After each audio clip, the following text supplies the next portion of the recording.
በብሉይ ኪዳን ያለውን ከአንድ በላይ አካላትን ማየት ያስፈለገበት ምክንያት ብዙ ሃይማኖቶች ሥላሴ በአዲስ ኪዳን የጀመረ የሚመስላቸው አሉ። በክርስቲያኖች የተፈለሰፈ የሚመስላቸው አሉ። ለምሳሌ ኦንሊ ጂሰሶች በ325 ዓመተ ምህረት በኒቂያ ጉባኤ የተፈለሰፈ ፍልስፍና ነው፣ የሰው ፍልስፍና ነው ብለው ነው የሚያምኑት እና እግዚአብሔር አንድ አካል ያለው ነው ብለው ነው የሚያስተምሩት። አንድ አካል ያለው አምላክ ነው ያለው በሚል ነው የሚያስተምሩት። እንዲሁም ሙስሊሞች እንደዛ አይነት ሃይማኖቶች የለም ድሮ ላይ ያልነበረ ኢየሱስና ደቀ መዛሙርቱ ያመጡት አይነት አዲስ ትምህርት ነው የሚሉ አስተሳሰቦች አሉ። ለዛ ብሉይ ኪዳን ላይ የለም እንዴ እየተቀያየረ ነው እንዴ የሰራው እግዚአብሔር? ብሉይ ኪዳን ላይ ሌላ ሆኖ አዲስ ኪዳን ላይ ደግሞ ሌላ ነው ወይ የሆነው የሚለውን ከማየትም አንፃር ነው። ብሉይ ኪዳን ስለ እግዚአብሔር ምን ይላል ምን ያሳየናል የሚለው ነው። ኦሬዲ ያየነው ስለሆነ ዛሬ እናንተም እንድታስታውሱ ነው ሃይላይት አድርገን አይተን የብሉይ ኪዳኑን አይተን እንጨርስና በቀጣይ ሳምንት ወደ አዲሱ እናልፋለን። ከአንድ በላይ አካላት ብሉይ ኪዳን ላይ ያየነው የመጀመሪያው ዘፍጥረት ላይ ያሉት ናቸው። ዘፍጥረት ምዕራፍ 1 ቁጥር 26 ላይ ጀስት ሃይላይት ስለሆነ ሙሉ ማብራሪያ አይደረግም። ዛሬ እየተነጋገርነው ስለሆነ ወደ ኋላ ተመልሶ ማየት ስለሚቻል ቪዲዮም ስላለ 1:26 ላይ እግዚአብሔርም አለ ሰውን በመልካችን እንደ ምሳሌያችን እንፍጠር። ስለዚህ እዚህ ጋር በምናይበት ጊዜ እግዚአብሔር አለ ይልና እግዚአብሔር ሲናገር ምን ይላል? ሰውን በመልካችን ፕሉራል ያደርገዋል ወይንም ብዙ ያደርገዋል። ሰውን በመልካችን እንደምናችን እንደ ምሳሌያችን። እንግዲህ ይሄ እኛ የሚል ነገር በውስጡ እንደያዘ እናውቃለን። አንድ አማርኛ የሚያነብሰው ብዛትን የሚያሳይ ነገር እንደሆነ ይረዳል። እዚህ ላይ በመልካችን እንደ ምሳሌያችን እንፍጠር። ከዛ ስለ ሰው ያወራና ወደ 27 ቁጥር ስንወርድ እግዚአብሔርም ሰውን በመልኩ ፈጠረ ይላል። ፈጠረ እግዚአብሔር አንድ ያደርገዋል። ስለዚህ አንድና ብዛትን አንድ ላይ ይዟል ይሄ ጥቅስ እና ከዛ አንፃር ብዛትን ያሳያል። እግዚአብሔር ውስጥ ከአንድ በላይ የሆኑ አካላት እንዳሉ ያሳያል በሚል እንይዘዋለን። 3:22ም 11:7ም ዘፍጥረት 11:7 3:22 ላይ እግዚአብሔር አምላክም አለ እነሆ አዳም መልካምና ክፉን ለማወቅ ከኛ እንደ አንዱ ሆነ። አዳም ፍሬዋን በበላ ጊዜ መልካምና ክፉን ለማወቅ ምን ሆነ? ከኛ እንደ አንዱ ሆነ ብሎ እኛ ይላል እግዚአብሔር እየተናገረ። ስለዚህ ይሄም በእግዚአብሔር አካላት ከአንድ በላይ አካላት እንዳሉ ግልጽ ነው። እንዲሁም ዘፍጥረት 11:7 ላይ ሰዎች የባቢሎን ግንብ ሲገነቡ የባቢሎን ወደ ላይ ሰማይ የሚደርስ ግንብ ሲገነቡ ነው ኑ እንውረድ አንዱ የአንዱን ነገር እንዳይሰማው ቋንቋቸውን በዚያ እንደባልቁ ኑ እንውረድ እኛ ነው እንግዲህ ኑ እንውረድ። እዚህ ጋር እንደውም ስንት አካላት ነው? ሁለት ቢሆንስ ብዙ የሚለው የሚያሳየው ሁለት ቢሆንስ ሲባል ከሁለት በላይ እንደሆነ ይሄኛው ያሳያል። ምክንያቱም እኔ የሆነን ሰው ከአንድ ሰው ጋር ካለው ና እንሂድ ነው እንጂ ኑ እላለሁ አይደለም። ስለዚህ ኑ ሲል እዛ ጋር ከሁለት በላይ አሉ ማለት ነው። ስለዚህ አዲስ ኪዳን ላይ ስንመጣ ሶስት አካላት እንዳሉ ግልጽ ያደርግልናል። ብሉይ ኪዳን ላይ ግን ምንድነው አለ ወይ ስሜቱ አለ ወይ ጭላንጭሉ አለ ወይ የሚለውን በምናይበት ጊዜ አለ። ኑ እንውረድ አንዱ የአንዱን ነገር እንዳይሰማው ቋንቋቸውን በዚያ እንደባልቀው ይላል እና በዚህ ላይ የሚነሱ ኦብጀክሽኖችንም ወይንም ተቃውሞዎችንም አይተናል። አይ መላእክትን ሊሆን ይችላል የሚል ተቃውሞ ይነሳል ወይንም ለዚህ ነገር ምላሽ ይሰጣል። መላእክቶቹን ነው አብረው ያሉ መላእክቶችን ነው እያለ ያለው ሲባል የማያስኬደው አንድ ምክንያት ሰውን በመልካችን እንደ ምሳሌያችን እንፍጠር ሲል እናያለን እና እኛ ሰዎች በመላእክት መልክ እንደተፈጠርን መጽሐፍ ቅዱስ አይነግረንም ወይንም አያስተምረንም እና ሰውን በመልካችን ሲል እኛ ሰዎች የተፈጠርነው በሰውና በእግዚአብሔርና በመላእክት መልክ ነው ወይ? አይደለም። ምክንያቱም ታች ወርዶ ምን ይላል? እግዚአብሔር ሰውን በመልኩ ፈጠረ። በማን መልክ ነው የተፈጠርነው? በእግዚአብሔር መልክ እንጂ በእግዚአብሔርና በመላእክት መልክ አይደለም። ስለዚህ መላእክቶችን በዙሪያው ስላሉ ነው ኑ እያለ ያለው እናድርግ እንፍጠር እያለ ያለው የሚለው አያስኬድም ማለት ነው። በዚህ ሌላ ደግሞ ራሱን ማጀስቲካሊ እየጠራ ነው። ማጀስቲክ የክብር አጠራር፣ ነገስታት ራሳቸውን ይጠራሉ የሚል ምሳሌ ነው የሚያቀርቡት። እኛ እያሉ ያወራሉ እና ከዛ ከነገስታት አንጻር ነው የክብር አጠራር ነው የሚል አለ፣ ወይንም ግርማዊነትን የሚያሳይ ነው የሚል አለ። ነገር ግን ነገስታት ራሳቸው ቢሆኑ እኛ እያሉ ያሉት በዙሪያቸው ብዙ ሰው አለ። የወከሉት ደግሞ ሀገርን ነው፣ የወከሉት ህዝብ አለ። ስለዚህ ወደኛ ሲሉ ከዛ ህዝብ አንጻር እንጂ የወከሉት ህዝብ አለ ነው ባጭሩ። ሌላው ደግሞ አሁን እንዳልኳችሁ በእንደዚህ አይነት አጠራር እግዚአብሔር ራሱን ጠርቶ ያገማ ከዚህ ከዘፍጥረት 3ቱ ውጪ ሌላ ቦታ ላይ እኛ እያለ ጠርቶ ያቅም ራሱ። እግዚአብሔር ራሱን በግርማዊነት የሚጠራ ከሆነ ሙሉ ባይብል ላይ መቀጠል ነበረበት። ሙሉ መጽሐፍ ቅዱስ ውስጥ በግርማዊነት እየጠራ ከሆነ ምን እያለ መቀጠል ነበረበት? እኛ።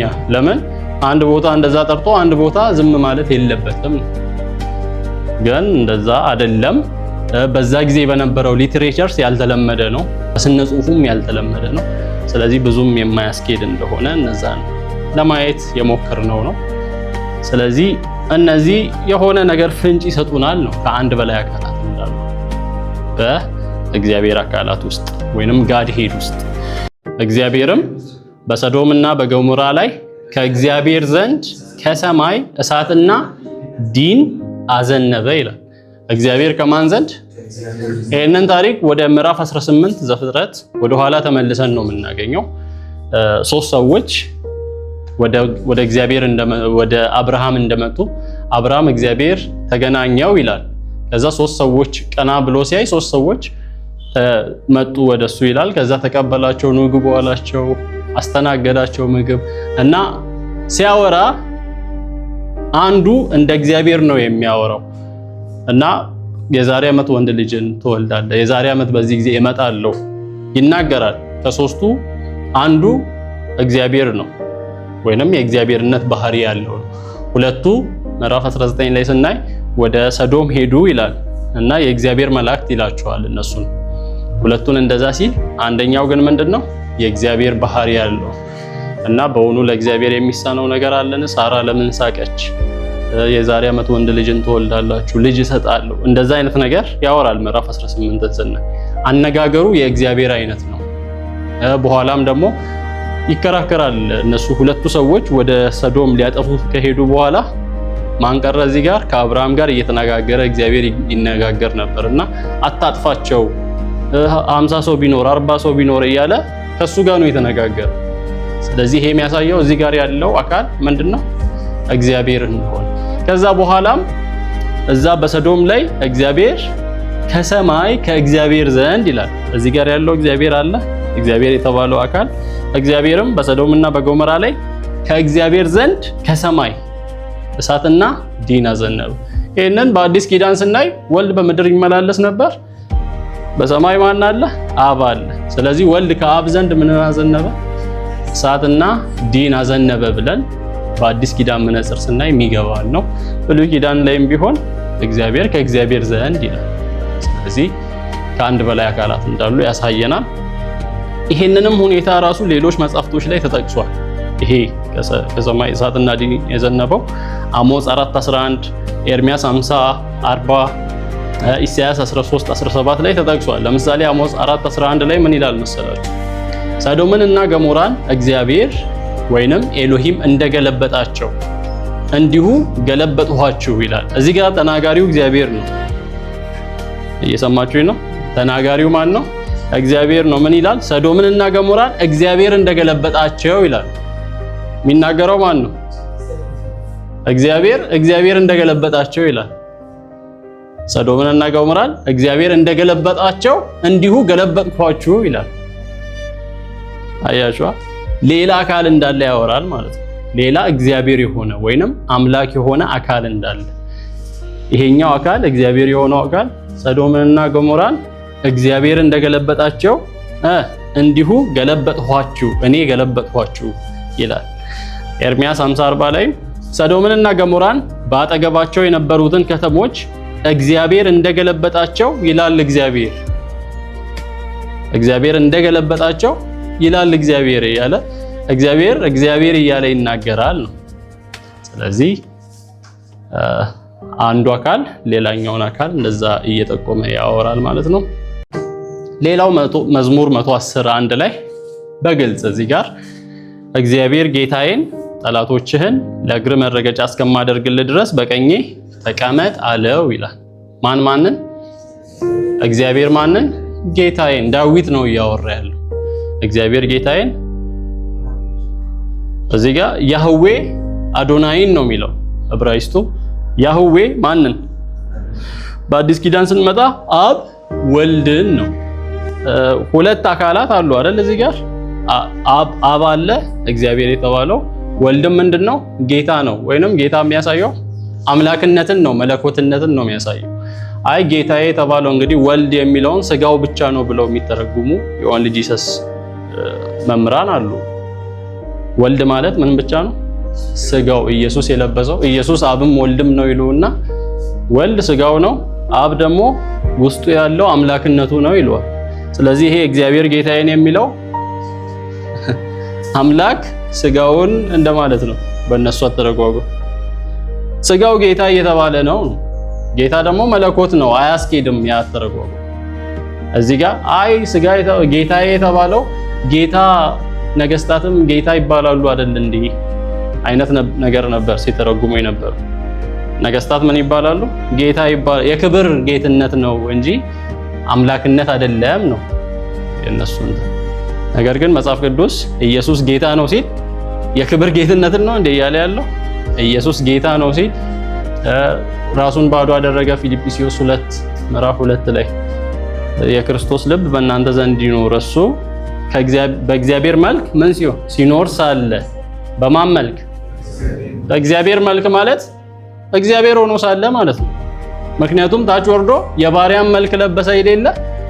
የባሪያን መልክ ሰው ሆነ ማለት ነው። የባሪያን መልክ ሲል ባሪያ ሆነ። ስለዚህ ሰው መሆንን የሚያሳይ ነው ራሱን ማዋረዱ። ስለዚህ የባሪያን መልክ ለበሰ ስንል ሰው ሆነ ማለት ከሆነ በእግዚአብሔር መልክ ሲኖር ሳለ የሚለው መተርጎም ያለበት እግዚአብሔር ሆኖ ሳለ ነው። ስለዚህ መልክ የሚያሳየው ምንድነው? መሆንን ነው። እዛ ጋር ሁለቱም ተመሳሳይ የባሪያን መልክ ለበሰ ወይንም የአገልጋይን ማለት ነው። የባሪያ ሲባል የአገልጋይን መልክ እንደሆነ ይነግረናል። ስለዚህ በእግዚአብሔር መልክ ሲል እግዚአብሔር ነው። የባሪያን መልክ ሲል ደግሞ ራሱን ማዋረዱን፣ ራሱን ባዶ አደረገ። ሰልፍ ኢምፒቲ ያደረገ፣ ራሱን ዝቅ አለ። ለሞት ራሱን ፈቀደ። ይልቅ ከሞትም እንኳን የመስቀል ሞት እንኳን ታዛዥ ሆነ። ለዛ እንኳን ይሄ የሆነው ምንድነው? የሰው ልጆችን ለማዳን። በኋላ ራሱን ዝቅ ያደረገውን ኢየሱስን እግዚአብሔር ምን አደረገው? አከበረው፣ ከፍ አደረገው፣ ከስም ሁሉ በላይ ስም ሰጠው። ይሄም ለምንድን ነው ይላል? ጉልበት ሁሉ ለእርሱ ይንበረከክ ዘንድ፣ ምላስ ሁሉ ኢየሱስ ጌታ እንደሆነ ይመሰክር ዘንድ፣ ለእግዚአብሔር ክብር። ኢየሱስ ጌታ። ጉልበት የሚንበረከከው ለማን ነው? የሚሰግደው ለማን ነው? ስግደት የሚገባው ለማን ነው? አምላክ ስለሆነ ነው። ወልድ አምላክ ነው፣ ስጋ ብቻ አይደለም። ወልድ ስጋ ብቻ አይደለም፣ አምላክ ነው። ጉልበት ሁሉ የሚንበረከክለት አምላክ ስለሆነ እንጂ የሆነ የክብር ጌታ ስለሆነ አይደለም። ወይንም በክብር ነገስታት ጌታ በሚባሉበት አጠራር እየተጠራ ነው ልንል አንችልም። ያንን ነው ከፍ አደረገውና በቀኜ ተቀመጥ። ምን እስከማደርግልህ? ጠላቶችን የእግር መረገጫ እስካደርግልህ በቀኜ ተቀመጥ። ያንን ነው እኮ የሚያሳየው። ከፍ አደረገው። በአብ ቀኝ ሲቀመጥ መንፈስ ቅዱስን ላከ አይደል? መንፈስ ቅዱስን አፈሰሰው በአብ ቀኝ ሲከብር። ያንን ሁነት ነው የሚያሳየው። በአብ ቀኝ ሲከብር ምንድነው? ጌታ ኢየሱስ ክርስቶስን እግዚአብሔር ክርስቶስም ጌታም እንዳደረገው ዛሬ ተመልከቱ ይላሉ 2:36 የሐዋርያት ሥራ። ጌታም ክርስቶስም እንዳደረገው ሲባል ጌታ ተደረገ ማለት አይደለም። ማለት ዛሬ ጌታ ሆነ ማለት አይደለም። ድሮ ጌታ ሳይሆን ኖሮ ዛሬ ጌታ ተደረገ ማለት ሳይሆን ጌትነቱ ተረጋገጠ ነው። ሮሜ ምዕራፍ 1:2 ላይ እንደሚለው ይህ ወንጌል ምዕራፍ 3 ላይ ቁጥር 3 ላይ ይህ ወንጌል ስለ ልጁ ነው። ወንጌል ስለማን ነው? ስለ ልጁ ነው ይልና በስጋ ከዳዊት ዘር ስለተወለደ እንደ ቅድስና መንፈስ ከሙታን በመነሳቱ ምን መሆኑ? የእግዚአብሔር ልጅ መሆኑ ስለተረጋገጠ ከሞት በመነሳቱ የተረጋገጠው ምንድነው? እውነትም የእግዚአብሔር ልጅ ነው የሚለው ተረጋገጠ። ጌታም ክርስቶስም አደረገው ሲል ጌታ መሆኑ ተረጋገጠ፣ ክርስቶስ መሆኑ መሲህ መሆኑ ተረጋገጠ ነው። እዛ ጋር ቬሪፋይ አደረገ ነው እንጂ ገና ጌታ ሆነ ማለት አይደለም። ኢየሱስ ጌታ ነው ሲባል ያህዌ ነው ማለት ነው። የጌታን ስም የሚጠራ ምን ይሆናል? ኢየሱስ ጌታ እንደሆነ በልብ ብታምን በአፍህ ብትመሰክር እግዚአብሔርም ከሙታን እንዳስነሳው በልብ ብታምን ምን ትሆናለህ? ትድናለህ ይልና ሮሜ ምዕራፍ 5 ነው ምዕራፍ 10 ከዛ ይወርድና ምን ይላል? የጌታን ስም የሚጠራ ሁሉ ይድናል። የጌታ የተባለው ያህዌ ብሉይ ኪዳን ላይ የያህዌን ስም የሚጠራ ይድናል ይላል። የእግዚአብሔርን ስም የሚጠራ ምን ይሆናል? ይድናል በሚለው አካዋን ነው እዚህ ጋር የሚጠራው። ስለዚህ ኢየሱስ ጌታ ነው ማለት የክብር ጌትነት አይደለም፣ ያህዌ ነው ማለት ነው። አምላክ ነው፣ ዲቪኒቲን የሚያሳይ ነው፣ መለኮትነትን የሚያሳይ ነው። ስለዚህ እግዚአብሔር ጌታዬን ሲል አይ ጌታ የተባለው የክብር ነው አከበረው ነው ምናምን ብለን የምናልፈው አይደለም፣ መለኮትን የሚያሳይ ነው። ስለዚህ አብ ወልድን ምን አለው? ጠላቶችን የእግር መረገጫ እስካደርግልህ በቀኜ ተቀመጥ። ሁለት አካላት በግልጽ ምሳሌ 34 ወደ ሰማይ የወጣ የወረደስ ማን ነው? ነፋስን በእጁ ሰብስቦ የያዘ ማን ነው? ውኆቹንስ በመጎናጸፊያው የጠቀለለው ማን ነው? የምድርን ዳርቻዎች ሁሉ የወሰነ ማን ነው? እንግዲህ ከዚህ ምን ትረዳላችሁ? ይሄ አካል ምንድነው? ፍጡር ነው ፈጣሪ? እንግዲህ ወደ ሰማይ የወጣ ከሰማይ የወረደስ ማን ነው? ነፋስን በእጁ ሰብስቦ የያዘ ውኆችን በመጎናጸፊያው የጠቀለለ የምድር ዳርቻዎችን ሁሉ የወሰነ ምን እንደሆነ እንረዳለን። አምላክ ነው፣ ፈጣሪ ነው። ከዛ ምን ይላል? ስሙ ማን ነው ይልና የልጁ ስም ማን ይባላል? ምሳሌ 34 ላይ የዚህ አምላክ የልጁ ስም ማን ይባላል? ስለዚህ ልጅ አለው። ብሉይ ኪዳን ላይ ነው እንግዲህ ብሉይ ኪዳን ላይ ሥላሴ የለም፣ ከአንድ በላይ አካል የለም፣ አንድ አካል ነው የሚባለው ብሉይ ኪዳን ላይ ነው ይሄን የሚለው። ዘካርያስ 3:1-2 እርሱም ሊቀ ካህኑን ኢያሱን በእግዚአብሔር መልአክ ፊት ቆሞ ሰይጣንም ሊከሰው በስተቀኙ ቆሞ አሳየኝ። እንግዲህ ዘካርያስ ነው እያየ ያለው፣ ይሄንን አሳየኝ እያለ ነው እግዚአብሔር እያሳየው እንደሆነ። ማን? ሊቀ ካህኑ ኢያሱ በማን ፊት ቆሞ? በእግዚአብሔር መልአክ ፊት ቆሞ። ሊቀ ካህኑ ኢያሱ በማን ፊት ቆሞ? በእግዚአብሔር መልአክ ፊት ቆሞ አሳየኝ፣ ሰይጣንም ሊከሰው በስተቀኙ ቆሞ አሳየኝ ይላል። ስለዚህ ኢያሱ በስተቀኙ ሰይጣን አለ። በማን ፊት ነው የቆመው ኢያሱ? በእግዚአብሔር መልአክ ፊት። ከዛ ያ የእግዚአብሔር መልአክ ምን ይላል መሰለው? እግዚአብሔርም ሰይጣንን እግዚአብሔር ይለዋል ያንን የእግዚአብሔር መልአክ። እግዚአብሔርም ሰይጣንን አንተ ሰይጣን እግዚአብሔር ይገስጽህ። ማንን? እግዚአብሔርም ሰይጣንን አንተ ሰይጣን እግዚአብሔር ይገስጽህ፣ ይህ ሰው ከእሳት የተነጠቀ ትንታግ አይደለምን ይላል። እዚህ ጋር የእግዚአብሔር መልአክ ተብሎ የነበረው ማን ነው ማለት ነው? እግዚአብሔር ነው፣ ወልድ ነው የእግዚአብሔር መልአክ። ሌሎች ክፍሎችም ላይ አይተናል። እና ይሄ ወደ አዲስ ኪዳን ስናመጣ በጌታ ፊት እንቆማለን፣ በፍርድ ወንበር ፊት እንደዛ የሚለው እና ለኢያሱ እየተሟገተለት ነው። ሰይጣን ሊከሰው ነው አይደል የቆመው። ሊቀ ካህናችን አማላጃችን ኢየሱስን የሚያሳይ ነው። ለኛም ይከራከርልን፣ ስለኛ ምን የሚሆንልን የሚሟገተልን። ስለዚህ አንተ ሰይጣን ማን ይገስጽህ? ማን ነው እያለ ያለው? እግዚአብሔር የሆነ አካል። ሁለት እግዚአብሔሮች አሉ ማለት አይደለም። ሁለት የእግዚአብሔርነት ባህሪ፣ አንዱ የእግዚአብሔርነት ባህሪ በሁለቱ አካላት ውስጥ አለ። ስለዚህ ይሄኛው የእግዚአብሔር መልአክ የተባለው አካል እግዚአብሔር ነው። እግዚአብሔርም ይለዋል እሱን አንተ ሰይጣን እግዚአብሔር ይገስጽህ አለው እያለ ያወራል። ዘካርያስ 3 ዘፍጥረት 1:2 ስለ መንፈስ ቅዱስ ደግሞ በምናይበት ጊዜ ብዙ ጊዜ መንፈስ ቅዱስ ያው ራሱ እግዚአብሔር ነው ወይንም አብ ነው የሚሉ አሉ። ጀስት ነፋስ ነው የራሱ ማንነት የለውም የሚሉ አሉ። ግን መጽሐፍ ቅዱስ የሚነግረን እንደዛ አይደለም። በመፍጠር ስራ ላይ የእግዚአብሔር መንፈስ በውኆች ላይ ይረብብ ነበር ይላል ዘፍጥረት 1:2 ላይ። ከእግዚአብሔር በተለየ የእግዚአብሔር መንፈስ በውኆች ላይ ይረብብ ነበር፣ ሆቨር ያደርግ ነበር፣ ይሰፍ ነበር የሚል አለ። ኢሳይያስ 63:10 ላይ ደግሞ እነርሱ ግን አመፁ ቅዱስ መንፈሱንም አሳዘኑ ይላል። የሚያዝን ነው ይሄ መንፈስ ቅዱስ። የሚያዝነው ደግሞ ፓወር ብቻ ሊያዝን አይችልም። ከዚህ በፊትም እንዳወራ ነው እንደ ኤሌክትሪክ ሲቲ ምናምን ያለ ኤሌክትሪክ ሲቲ አያዝንም። ስለዚህ ቅዱሱንም መንፈስ አሳዘኑ። ስለዚህ ተመልሶ ጠላት ሆናቸው እርሱ ራሱ ተዋጋቸው። ማን? እርሱ ይለዋል። ማንን? መንፈስ ቅዱስ እርሱ ራሱ ተዋጋቸው ይላል። ቅዱስ መንፈሱንም በመካከላቸው ያኖረ እርሱ የት አለ ይላል። ስለ እግዚአብሔር እያወራ ቅዱስ መንፈሱን በመካከላቸው ያኖረ። ስለዚህ እግዚአብሔር ቅዱስ መንፈሱን በመካከላቸው አኑሯል። ስለዚህ እግዚአብሔርን ወይንም አብን ከማን ይለየዋል? ከመንፈስ ቅዱስ ይለየዋል። ሕዝቅኤል 2:2 ደግሞ ምን ይላል?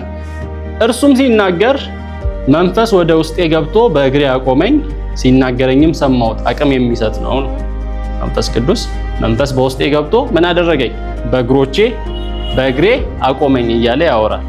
መንፈስ ቅዱስ አቅምን የሚሰጥ ነው፣ ፈጣሪ ነው። መዝሙር 104:30 ላይ መንፈስህን ስትልክ እነርሱ ይፈጠራሉ፣ የምድርን ገጽ ታድሳለህ ይላል። መንፈስህን ስትልክ ምን ይሆናሉ? ይፈጠራሉ። ሁለተኛ ሳሙኤል 23:2-3 ላይ ስናይ የእግዚአብሔር መንፈስ በእኔ ተናገረ። ማን ተናገረ? የእግዚአብሔር መንፈስ በእኔ ተናገረ ይልና ቃሉ በአንደበቴ ላይ ነበር፣ የእስራኤል አምላክ ተናገረ ይላል። የእግዚአብሔር መንፈስ ተናገረ ብሎ ቀጥሎ ምንድነው የሚለው? የእስራኤል አምላክ ምን አደረገ? ተናገረ። ስለዚህ መንፈስ ቅዱስ ተናገረ ማለት እና አምላክ ተናገረ ማለት ተመሳሳይ ከሆነ መንፈስ ቅዱስ ምንድነው? ራሱ አምላክ ነው። ስለዚህ መንፈስ ቅዱስ አምላክ እንደሆነ ማየት እንችላለን። ኢዮብ 33:4 ላይ የእግዚአብሔር መንፈስ ፈጥሮኛል ይላል። የሚፈጥር ማን ነው? መፍጠር የሚችል ማን ነው? እግዚአብሔር ነው። የመፍጠር ባህሪ ያለው አምላክ ነው። ስለዚህ መንፈስ ቅዱስ አምላክ ነው ማለት ነው በማያሻማ ሁኔታ። ሕዝቅኤል 11:5 ላይ የእግዚአብሔርም መንፈስ በላዬ ወረደ እንዲህም አለኝ። እግዚአብሔር እንዲህ ይላል። ማን? የእግዚአብሔር መንፈስ በላዬ ወረደ ምን አለኝ? እንዲህ አለኝ። ኦኬ ይናገራል ማለት ነው። ከዛም ብሶ ምን ይላል? እግዚአብሔር እንዲህ ይላል ይላል። ኦኬ ስለዚህ ከእግዚአብሔር የተለየ አካል ካልሆነ ወይንም ከአብ የተለየ አካል ካልሆነ እገሌ እንዲህ ይላል አትልም ማለት ራስህ ከሆንክ እገሌ እንዲህ ይላል አትልም ራስህን እንትን አድርገህ እና አብ ራሱ ነው መንፈስ ቅዱስ የሚሉ ሰዎች አሉ። ይሄ ክፍል አብ ራሱ መንፈስ ቅዱስ እንዳልሆነ ይነግረናል። የእግዚአብሔርም መንፈስ በላዬ ወረደ እንዲህም አለኝ እግዚአብሔር እንዲህ ይላል እያለ ያንን መልእክት ይነግረዋል። ለማን? ለሕዝቅኤል። ስለዚህ ከእግዚአብሔር ዘንድ መልእክትን እየነገረው ነው። ማን? መንፈስ ቅዱስ። ከላይ ስናይ ፈጣሪ ነው። እዚህ ጋር ስናይ ደግሞ ከእግዚአብሔር የተለየ አካል አለው። ግዑዝ አይደለም። ይፈጥራል፣ ያዝናል፣ ይናገራል፣ እንዲህ ይላል እያለ ስለዚህ ይሄ ግዑዝ ሊሆን አይችልም። አብ አይደለም። ምክንያቱም እግዚአብሔር እንዲህ ይላል እያለ ይናገራል በተለየ አካል ማለት ነው። ዘጸአት 3:2 ላይ ለሙሴ የተገለጠለትን በሚነድ የእሳት ቁጥቋጥ ውስጥ ነው አይደል የተገለጠው የእግዚአብሔር መልአክ 3:2ን ስናነብ እዚያም የእግዚአብሔር መልአክ በቁጥቋጦ ውስጥ በሚንቀለቀል የእሳት ነበልባል መካከል ተገለጠለት ለሙሴ። ሙሴም ቁጥቋጦ በእሳት ቢያያዝም እንኳ አለመቃጠሉን አየ። ይነዳል ግን ምን አይሆንም፣ ቁጥቋጦ አይቃጠልም። ያንን ለማየት ይሄ ምን አይነት ነገር ነው ብሎ ለማየት ቀረብ አለ። ሙሴም ቁጥቋጦ ለምን እንደማይቃጠል ቀረብ ብዬ ይህን አስገራሚ ነገር ልመልከት አለ። ሙሴም ሁኔታውን ለመመልከት መቅረቡን እግዚአብሔር ባየ ጊዜ ከቁጥቋጦ ውስጥ እግዚአብሔር ሙሴ ሙሴ ብሎ ጠራው። ከምን ውስጥ? ቁጥቋጦ ውስጥ የነበረው ማን ነበር የተባለ? የእግዚአብሔር መልአክ ነበር። ግን አሁን ሲቀርብ ሙሴ ለማየት ሲቀርብ ከቁጥቋጦ ውስጥ ማን? እግዚአብሔር ሙሴን ጠራው። ስለዚህ ምን ማለት ነው? የእግዚአብሔር መልአክ ምንድነው ማለት ነው? እግዚአብሔር ነው ወይንም አምላክ ነው የሚለውን የሚያስረዳ እዚህ ጋር ያለው የእግዚአብሔር መልአክ። ሙሴም አቤት እነሆኝ አለው። ከዛ የቆምክባት ምድር የተቀደሰች ናት፣ ጫማህን አውልቅ፣ እኔ የአባቶች የአብርሃም የይስሐቅ የያዕቆብ አምላክ ነኝ እያለ ይናገራል። እና አንዳንድ ሰዎች ምን ይላሉ? ተቃዋሚዎች፣ ይህን የሚቃወሙ ሰዎች ይሄ የእግዚአብሔር መልአክ እግዚአብሔር ያንን የእግዚአብሔር መልአክን ተጠቅሞ እየተናገረ ነው እንጂ ያ አካል እግዚአብሔር አይደለም ይላሉ። አንዱም ያነሱት ጥያቄ እግዚአብሔር አይደለም እንዳንል ያ አካል ራሱ የእግዚአብሔር መልአክ የተባለው ምን ይላል? እኔ የአባቶች የአብርሃም የይስሐቅ የያዕቆብ አምላክ ነኝ ያለ ማን? ያ የእግዚአብሔር መልአክ የተባለው። ስለዚህ የእግዚአብሔር መልአክ የተባለው አካል ራሱ ምንድነው? እግዚአብሔር ነው፣ ፈጣሪ ነው። ወደ ታች ወርዶ ያለና የሚኖር እኔ ነኝ ይላል። ስለዚህ ድሮም የነበርኩ ያለና የሚኖር ሴልፍ ኤግዚስቲንግ ለመኖር ሌላ ነገር ማያስፈልገው። እኛውን ለመኖር ጥገኛ ነን፣ አየር ላይ ጥገኛ ነን፣ ምግብ ላይ ጥገኛ ነን። እነዛን ካላገኘን አንኖርም። ኦክሲጅን ላይ ጥገኛ ነን። እግዚአብሔር ግን ምንም ነገር ላይ ጥገኛ አይደለም። ለዛም ነው ያለና የሚኖር የሚለው ቃል ምንም ነገር ላይ ጥገኛ ያልሆነ ሁሌ ያለና የሚኖር እኔ ነኝ። ይሄን እየተናገረ ያለው ማን ነው? የእግዚአብሔር መልአክ የተባለው አካል። ስለዚህ ያ የእግዚአብሔር መልአክ ምንድነው? ራሱ እግዚአብሔር ነው ወይንም አምላክ ነው እንጂ የሆነ አካል ተጠቅሞ እግዚአብሔር ያልሆነ አካልን ተጠቅሞ እየተገለጠበት ያለ አይደለም። እንደዛ እንድንል አያደርገንም። ለአብርሃም ተገልጧል ያ የእግዚአብሔር መልአክ። ሌላስ? ለሙሴ፣ ለአጋር፣ ለጌዲዮን። ለአብርሃም የቱ ጋር ነው የተገለጠለት? ልጁን ሊሰዋለት ሲል እግዚአብሔር ፈተነው ብሎ ይጀምራል ክፍሉ ላይ። ልጅህን ስጠኝ አለው። ከዛ ልጁን ሊሰዋለት ሊያርድ ቢላዋውን ሲያነሳ የእግዚአብሔር መልአክ ተገልጦ አብርሃም አብርሃም ልጅ ላይ ምንም ነገር እንዳታደርግበት ይላል። ልጅህን ለኔ ልሰጥ አልከለከልክም አልሳሳም ይላል። ማን? የእግዚአብሔር መልአክ። ለመልአክ ሊሰጥ ነው እንደ የመጣው ልጁ ለማን ነው? ስለዚህ የእግዚአብሔር መልአክ ተገልጦ ምን አለ? ልጅህን ለእኔ ልትሰጥ አልሳሳህምና። ኦኬ፣ እዚህ ጋር የተገለጠው የእግዚአብሔር መልአክ ምንድነው ብለን እናስባለን? እግዚአብሔር ነው። ምክንያቱም ለእግዚአብሔር ሊሰዋ ነው የመጣው። እና ይሄ የእግዚአብሔር መልአክ አንዳንዶች ደግሞ ምን ይላሉ? የእግዚአብሔር መልአክ ራሱ ነው እግዚአብሔር፣ ሌላ የተለየ አካል አይደለም። ራሱን የገለጠበት መንገድ ነው እንጂ አብ ራሱ ነው። ሌላ የእግዚአብሔር አካል የተባለ ከአብ የተለየ የለም ይላሉ። ያ የእግዚአብሔር መልአክ የተባለው ግን ምን ይላል? እግዚአብሔር እንዲህ ይላል እያለ ያወራል። ማን? የእግዚአብሔር መልአክ ምን ይላል? እግዚአብሔር እንዲህ ይላል እያለ ይናገራል እዛው ክፍል። ስለዚህ ራሱን ምን ያደርጋል? ይለያል። ዲስቲንክት ናቸው፣ ልዩ ናቸው። እንዲሆኑ ሁለቱም ምንድን ናቸው? እግዚአብሔር ናቸው። የእግዚአብሔርነት ምን አላቸው? ባህሪ አላቸው። ለአጋር ተገልጧል። ለአጋር ተገልጦ አጋር ከሳራ ኮብልላ ወደ ምድረ በዳ እንትን ባለችበት ተገናኘ እግዚአብሔር። የእግዚአብሔር መልአክ ተገለጠላትና ነው የሚለው።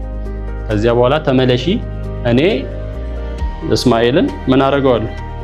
ዘሩን አበዛዋለሁ እያለ ይናገራል። የማይቆጠር ይሆናል፣ ዘሩን እጅግ አበዛለሁ እያለ ይናገራል። ዘር ማብዛት የማን ባህሪ ነው? ያም ማድረግ የሚችል ፍጡር የለም፣ የእግዚአብሔር ነው። የእግዚአብሔር መልአክ ተብሎ ግን ሲናገር የእግዚአብሔር ባህሪ ነው ያለው ነው። እንዲሁም ለጌዲዮንም ተገልጧል። ወደ እኔ ቅረቡ፣ ይህን ስሙ፣ ከመጀመሪያ ጀምሮ በስውር አልተናገርኩም እያለም ያወራ አካል አለ። ይሄ አካል ወደ እኔ ቅረቡ፣ ይህን ስሙ፣ ከመጀመሪያ ጀምሮ ምን አላረኩም። ይሄ ከመጀመሪያ ሲል ዘላለማዊ መሆኑን የሚያሳይ ነው። በስውር አልተናገርኩም። ስለዚህ እየተናገረ ያለው አካል ምንድነው? አምላክ ነው፣ ዘላለማዊ የሆነ ነው። ከዛ ምን ይላል? ሲፈጸምም እኔ እዚያው ነበርኩ ይልና አሁንም ጌታ እግዚአብሔርና መንፈሱ ልከውኛል ይላል። ማንና ማን? ጌታ እግዚአብሔር እና መንፈሱ። እና የምትለው ቃል የሚለያይ ነው። ዲስቲንክት ልዩ የሆኑ አካላት ጌታ እግዚአብሔርና መንፈሱ ልከውኛል። እነርሱ ነው። አየ ፕሉራል ናቸው። ጌታ እግዚአብሔርና መንፈሱ ልከውኛል፣ እነርሱ ናቸው። አንድ አካል ሳይሆን ሁለት ናቸው። ሁለት አካላት ናቸው። የተላከው ደግሞ እርሱ ምንድነው? አምላክ ነው። አምላክ መሆኑን ከ12 ጀምራችሁ ስታነቡ ምን ይላል? እኔ አልፋ ነኝ፣ እኔ ኦሜጋ፣ ፊተኛው ኋለኛው እኔ ነኝ እያለ ነው የሚያወራው። ፊተኛና ኋለኛ ማን ነው? ከእግዚአብሔር ውጪ ከአምላክ ውጪ ፊተኛና ኋለኛ የለም። ስለዚህ ተናጋሪው ምንድነው? ራሱ አምላክ ነው። ከዛ እሱ ራሱ ምን እያለ ነው? አሁንም ጌታ እግዚአብሔርና መንፈሱ ልከውኛል እያለ ነው። ሥላሴ በብሉይ ኪዳን አለ ማለት ነው። ኢሳይያስ 6:8 ላይም ከዚያ የጌታ ድምፅ ማንን እልካለሁ? ማንስ ይሄድልናል? ለማ ለኔ ወይስ ለኛ? ለኛ። ማንስ ይሄድልናል? ለኛ ማን ይሄድልናል ሲል ሰማሁ እያለ ያወራል። እነዚህ ብሉይ ኪዳን ላይ ግልጥልጥ ብሎ እንትን አላለም፣ ግን ደግሞ አንድ አካል ነው ብለንም እንድናምን አያደርገንም። ብሉይ ኪዳን ላይ የለም አንድ አካል ነው ያለው። መጽሐፍ ቅዱስ የትም ቦታ ላይ እግዚአብሔር አንድ አካል አለው የሚል የለም። ዩኒቴሪያንስ የሚባሉ በአንድ አካል የሚያምኑ እንደሚሉት አንድ አካል ነው ያለው የሚል የለም። እና ከአንድ በላይ አካላት እንዳሉት ደግሞ ብዙ መጥቀስ ይቻላል። ስለ መንፈስ ቅዱስ የተጻፉትን በጣም ብዙ አሉ። ቅዱስ መንፈስ፣ መንፈስ ቅዱስ፣ የእግዚአብሔር መንፈስ እየተባለ የተጻፉ አሉ። እና መጽሐፍ ቅዱስ ስለ እግዚአብሔር ሲያወራ የሆነ አዲስ ኪዳን ላይ የመጣ አስተምሮ አይደለም። የእግዚአብሔር ማንነት እግዚአብሔር ሁሌ ያው ነው አይደል? ሁሌ አይለዋወጥም። እየተለዋወጠ አይደለም የኖረው። ስለዚህ አዲስ ኪዳን ላይ ያየነውን እግዚአብሔር ምን ልናደርግ ይገባል? ብሉይ ኪዳን ላይም ልናይ ይገባል። ግን መገለጡ ተመሳሳይ ላይሆን ይችላል። ግልጥልጥ ብሎ የታየው ምን ላይ ነው? አዲስ ኪዳን ላይ ተጠምቆ ሲወጣ ኢየሱስ በእርሱ ደስ የሚለኝ የምወደው ልጄ ይህ ነው አለ ድምፅ ከሰማይ እና ይነጋገራሉ አብና ወልድ። መንፈስ እንደ እርግብ አምሳል ወረደበት። በታላቁን ትእዛዝ ሲያዝ እንግዲህ ሂዱና አሕዛብን ሁሉ በአብ በወልድ በመንፈስ ቅዱስ አላወጣም። አንዱ ከአንዱ የበለጠ ያነሰ ተብሎ የቀረ የተጨመረ የለም። ሶስቱም አካላት በዛ ወንጌልን በማስፋፋት ወንጌልን በመስበክ ሂደት ላይ አሉ ነው፣ የማይለያዩ ናቸው። ወደ አዲስ ኪዳን ስንመጣ በደንብ አብ ወልድ እንዳልሆነ፣ ወልድ መንፈስ ቅዱስ እንዳልሆነ በደንብ ያሳየናል። ብሉይ ኪዳን ላይ ደግሞ የሆነ ፍንጭ ይሰጠናል ነው። እነዛ ፍንጮች ናቸው እነዚህ ብሉይ ኪዳን ላይ ያየናቸው። እሺ፣ አመሰግናለሁ። አሁን ላይ የኔ ጥያቄ እግዚአብሔር በመልአክ መልክ በብሉይ ኪዳን የተገለጠውን እያየን ነበርና እዚህ ጋር ያየናቸው ነገሮች በትክክልም የእግዚአብሔር ባህሪ ብቻ የሆኑ ለምሳሌ መፍጠር ካልን የመልአክ አይደለም፣ በግልጽ እግዚአብሔር እንደሆነ ሥላሴ እንደሆነ የሚያሳይ ነገር አለው። ሌላው ከጥንት ጀምሮ መኖር የእግዚአብሔር ባህሪ አይደለም ማለት የመላእክት ባህሪ አይደለም እና አሁን ያየናቸው ኤግዛምፕሎች በሙሉ ላይ ሊትራሊ ሥላሴ በመላእክት ተገልጠው እንዳለ ያሳያሉ። እና አሁን የኔ ጥያቄ ምኑ ላይ ነው? ብሉይ ኪዳን ላይ መልአክ ኦልዌይስ ሲገለጥ ሥላሴ ነው ወይ? ኦር እንደዛ ማለት እንችላለን ወይ? ኦልዌይስ አሁን ያየናቸው በሙሉ ከእግዚአብሔር ኦንሊ እግዚአብሔር ብቻ ሊኖራቸው ዘንድ የሚችል ባህሪያትን የሚያሳዩ ስለሆነ ምንም ጥያቄ የለኝም። ግን ኦልዌይስ ሌሎች ቦታዎች ላይም ኦልዌይስ መላእክት ሲገለጡ ሥላሴ ነው ወይ ማለት እንችላለን? ኦር ኤክሴፕሽናል ነው እኔ ጥያቄ። ይሄንን አውርተንበታል ከዚህ በፊትም። የእግዚአብሔር መልአክ ተብሎ የሚገለጥ አለ፣ ፍጡሩ መልአክም ደግሞ አለ የሚገለጥ እና ሁሉም መላእክት እንደዚህ አይነት የእግዚአብሔር መልአክ ተብሎ እንደሚገለጠው አይነት ባህሪ ያላቸው ወይ? የላቸው። ሁሉም እንደዛ አይደለም። የሚገለጡ ኖርማል መላእክት አሉ ወይንም ፍጡር የሆኑ መላእክት አሉ ነው በየጊዜው የሚገለጡ። በአዲስ ኪዳንም ላይ ለነ ማርያም እነ ገብርኤል የተገለጡት፣ ብሉይ ኪዳንም ላይ ለነ ዳንኤል የተገለጡ አሉ፣ ብዙ ቦታ ላይ አሉ እና መላእክቶች ይገለጣሉ። ከእግዚአብሔር ዘንድ መልእክት ይዘው ይመጣሉ። ይሄኛው መልአክ ግን የእግዚአብሔር መልአክ ኤክሰፕሽናል ነው፣ የተለየ ነው ከነሱ። እንደነሱ ፍጡር የሆነ አይደለም።